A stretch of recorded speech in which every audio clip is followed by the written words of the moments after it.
Qu'évoque pour vous la cohabitation intergénérationnelle? La cohabitation de personnes âgées avec des jeunes, une entraide mutuelle entre générations. Bah oui. Vivre sous le même toit que ses parents ou ses enfants. Eh bien, pour moi, ça évoque de vivre avec les gens de ma famille, les plus jeunes aux plus âgés, jusqu'à la fin de vie. Intergénérationnel, ça peut être les parents avec les enfants aussi, je pense, ça c'est classique, quoi. Pour moi, c'est l'habitation entre les enfants avec les parents dans la même maison. Vous savez qu'on peut aussi faire en dehors de la famille, avec des gens qu'on ne connaît pas forcément à la base. Ah non, ça, je ne savais pas.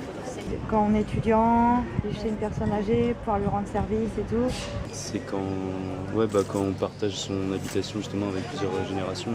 Je sais que ça se fait pas mal des étudiants qui aident des personnes âgées par exemple pour les aider financièrement et pour aider les personnes âgées en retour. Pour moi, ça me fait penser au film juste Adopte un veuf.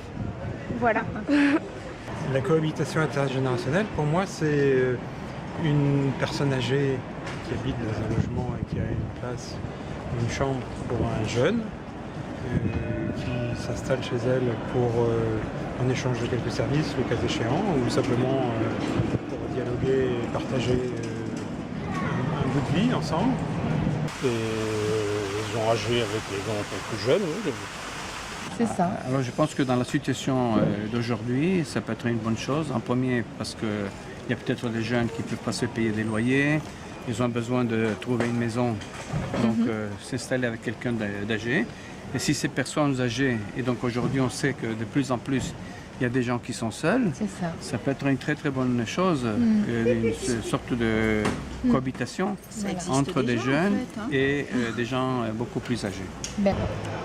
Je pense que c'est plus des concessions que les deux doivent avoir justement pour habiter ensemble, justement, qu'il n'y ait pas de conflit.